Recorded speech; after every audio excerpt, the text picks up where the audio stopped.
जयकारा शेरा वालीदा बोल सांचे दरबार की जय।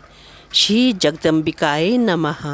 ओम ऐं ह्रीं क्लीं चामुंडाय विच्चे। श्रीमद्देवी भागवत महापुराण पंचम स्कंध अथ प्रथमो अध्याय। व्यास जी द्वारा त्रिदेवों की तुलना में भगवती की उत्तमता का वर्णन। ऋषिगण बोले, हे सूत जी, आपने बहुत ही उत्तम कथा कही, जिसमें भगवान श्री कृष्ण के सर्व पाप विनाशक तथा अलौकिक चरित्र का वर्णन है। हे महाभाग, हे महामते, आपके द्वारा विस्तार पूर्वक कहे जा रहे श्री कृष्ण के इस कथानक में हमें संदेह हो रहा है। एक तो विष्णु के अंश अवतार श्री कृष्ण ने वन में जाकर घोर तप किया और शिव की आराधना की। पुनः जग जननी श्री देवी भगवती पूर्णा की अंश स्वरूपा देवी पार्वती ने श्री कृष्ण को जो वरदान दिया, ईश्वर होते हुए भी श्री कृष्ण ने शिव तथा पार्वती की उपासना क्यों की? क्या श्री कृष्ण में शिव की अपेक्षा कोई न्यूनता थी? यही हमारा संदेह है। सूत जी बोले, हे महाभाग मुनिगण, व्याजी से इसका जो कारण मैंने सुना है उसे आप लोग सुनिए। अब मैं भगवान श्री कृष्ण के गुणों से परिपूर्ण कथा कहता हूँ। व्याजी से यह वृत्तांत सुनकर प्रतिभावान राजा जन्मेजय और भी अधिक संदेह में पड़ गए। तब उन्होंने फिर पूछा। जन्मेजय बोले, हे सत्यवती तनय व्यास जी, मैंने परम कारण स्वरूपा भगवती के विषय में सुना, फिर भी मन की वृत्ति संशय से मुक्त नहीं हो पा रही है। हे महाभाग, मुझे यह महान विस्मय है कि देवों के भी देव विष्णु के अंश से उत्पन्न श्री कृष्ण ने अति उग्र तपस्या करके भगवान शिव की आराधना की, जो सभी जीवों की आत्मा, सभी के ईश्वर और सभी प्रकार की सिद्धियां देने वाले हैं। उन भगवान कृष्ण ने भी सामान्य प्राणियों की भांति घोर तप क्यों किया? भगवान श्री कृष्ण तो जगत का सृजन, पालन तथा संहार करने में समर्थ हैं, तब भी उन्होंने इतनी उग्र तपस्या किस लिए की? व्याजी बोले, हे राजन, आपने सत्य कहा है। दैत्य दमन भगवान वासुदेव देवताओं के सभी कार्य करने में समर्थ थे, फिर भी उन परमेश्वर श्री कृष्ण ने मानव देह धारण करने के कारण वर्णाश्रम धर्म से संबंधित मानवोचित कार्य संपादित किए थे। उन्होंने वृद्ध जनों की पूजा, गुरुजनों की चरण वंदना, ब्राह्मणों की सेवा तथा देवताओं की आराधना की। शोक के अवसर पर वे शोकाकुल हुए तथा हर्ष की स्थिति में हर्षित हुए। अवसर के अनुसार उन्होंने दीनता का प्रदर्शन किया, नानाविध लोकापवादों को सहन किया तथा अपनी स्त्रियों के साथ लीला विहार किया। जिस प्रकार मानव में समय समय पर काम, क्रोध तथा लोभ होते रहते हैं, उसी प्रकार के भाव उनके भी मन में जागृत हुए, क्योंकि गुणमय देह में निर्गुणत्व कैसे हो सकता है? सुबर्ता सुता गांधारी तथा ब्राह्मण अष्टावक्र के शाप जनित दोष के कारण यादवों का विनाश हुआ और भगवान कृष्ण को देह त्याग करना पड़ा। हे राजन, उसी प्रकार उनकी स्त्रियों का हरण हुआ, उनका धन लूट लिया गया तथा अर्जुन उन लुटेरों पर अपना अस्त्र चलाने में पुरुषार्थहीन हो गए। श्री कृष्ण को अपने घर से प्रद्युम्न तथा अनिरुद्ध के हरण की जानकारी नहीं हो पाई। इस प्रकार यह मानव शरीर पाकर उन्होंने साधारण प्राणी की भांति सभी मानवीय चेष्टाओं का प्रदर्शन किया। तब भगवान विष्णु के अंश अवतार तथा साक्षात नारायण के अंश से उत्पन्न इन श्री कृष्ण ने यदि शिव जी की उपासना की, तो इसमें आश्चर्य क्या? वे प्रभु सबके ईश्वर हैं तथा विष्णु की भी उत्पत्ति के कारण हैं। वे सुषुप्त स्थान कारण देह के स्वामी हैं, इसीलिए वे विष्णु के द्वारा भी पूजित हैं। कृष्ण आदि उन्हीं के विष्णु के अंश से अवतीर्ण हैं, तब वे शिव जी की पूजा क्यों नहीं करेंगे?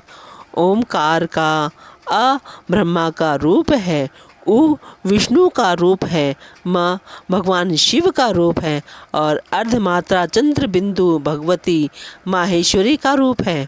ये उत्तरोत्तर क्रम से एक दूसरे से उत्तम है, ऐसा विद्वानों ने कहा है। अतएव समस्त शास्त्रों में देवी सर्वोत्तम मानी गई हैं। वे भगवती बिंदु रूप नित्य अर्धमात्रा में स्थित हैं, जो अर्धमात्रा विशेष रूप से उच्चारित नहीं की जा सकती। ब्रह्मा जी से भी बढ़कर विष्णु तथा विष्णु से भी बढ़कर भगवान शिव हैं। अतः श्री कृष्ण द्वारा शिव के आराधना में किसी प्रकार का संदेह नहीं करना चाहिए। सृजन कार्य के लिए जब ब्रह्मा जी ने शिव जी की उपासना की, तब इच्छा पूर्वक उन्होंने वरदान देने के लिए शिव जी उन्हीं के मुख से प्रकट हो गए, जो मूल रुद्र कहलाए। पुनः उन मूल रुद्र के अंश से द्वितीय रुद्र उत्पन्न हुए। वे रुद्र देव भी सबके पूजनीय हैं। तो फिर मूल रुद्र के विषय में कहना ही क्या?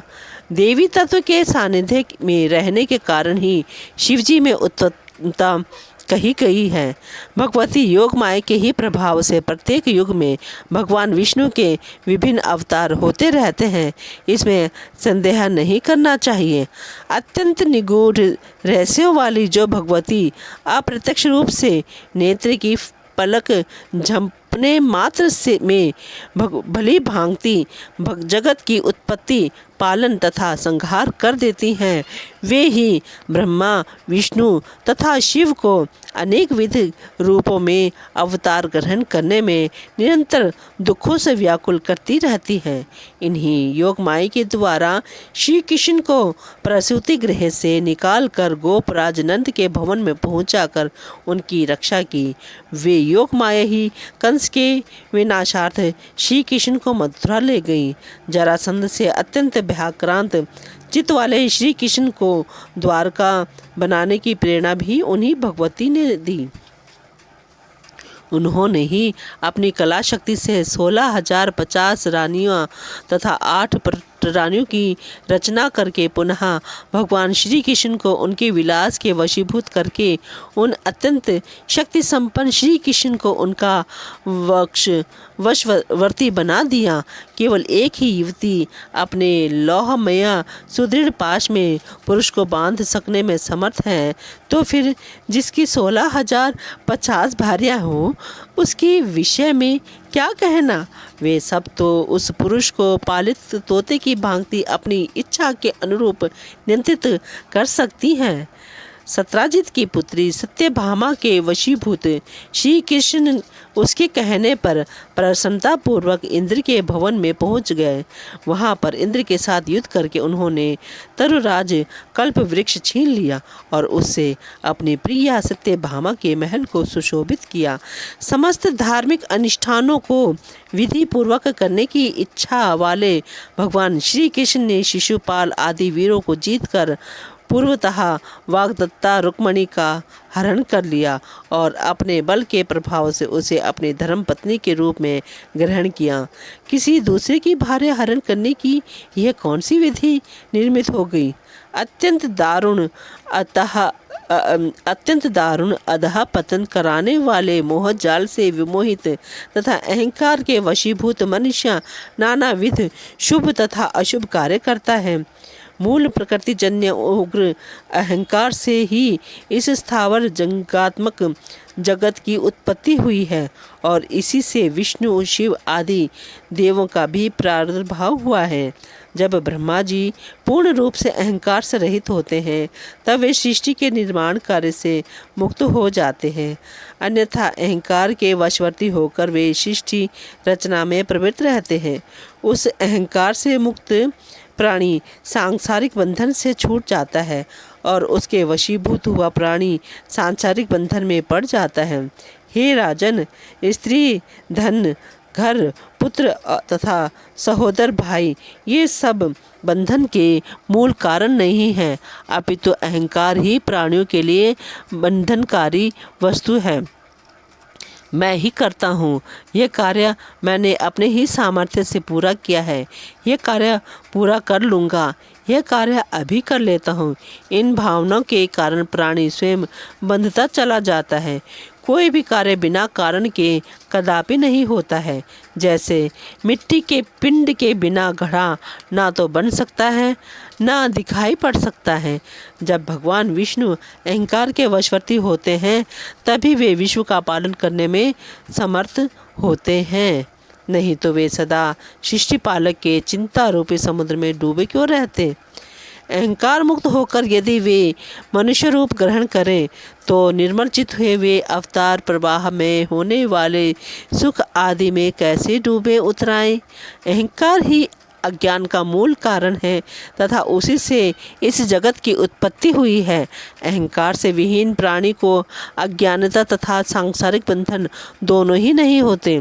हे महाराज, इस जगत में सत्वगुणी, रजोगुणी तथा तमोगुणी ये 3 प्रकार के पुरुष कहे गए हैं। हे राजेंद्र, सृष्टि पालन तथा संहार कार्य संपन्न करने वाले ब्रह्मा, विष्णु, महेश आदि तीनों देवताओं में भी ये 3 गुण सदा विद्यमान रहते हैं। तत्वदर्शी मुनियों ने अहंकार को ही जगत की उत्पत्ति का परम कारण बताया है। अतएव इसमें संदेह नहीं है कि ये ब्रह्मा, विष्णु तथा महेश भी उसी अहंकार से आबद्ध हैं।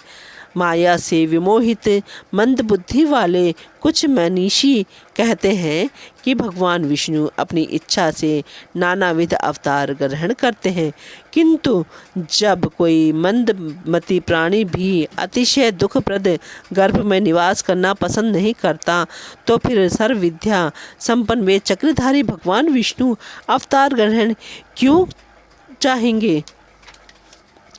कुछ लोग कहते हैं कि भगवान विष्णु अपनी इच्छा से कौशल्य तथा देवकी के मलमूत्र से परिपूर्ण गर्भ में आए थे, किंतु वैकुंठ भवन छोड़कर करोड़ों चिंताओं के आगार विष तुल्य दुखदायक गर्भवास में आने से उन्हें कौन सा सुख प्राप्त हुआ होगा। जब साधारण प्राणी भी तपस्या करके विविध प्रकार के यज्ञ संपन्न करके तथा नाना प्रकार के दान देकर अत्यंत दुखद गर्भवास नहीं चाहते, तब यदि भगवान विष्णु स्वतंत्र होते तो उस गर्भवास को क्यों चाहते। यदि वे अपने वश में होते तो गर्भवास के प्रति उनकी रुचि क्यों होती। अतः हे महाराज, आप यह जान लीजिए कि ब्रह्मा से लेकर तृण पर्यंत संपूर्ण जगत, सभी देव, मानव तथा पशु पक्षी, योग माया आदि शक्ति भगवती के वश में है। मकड़ी के तंतु जाल में फंसे कीट की भांति ब्रह्मा, विष्णु तथा महेश आदि ये सभी देव उन भगवती की लीला से माया रूपी बंधन में पड़ जाते हैं और आवागमन के चक्र में भ्रमण करते रहते हैं। बोलो जयकारा शेरा वालिदा, बोल साचे दरबार की जय।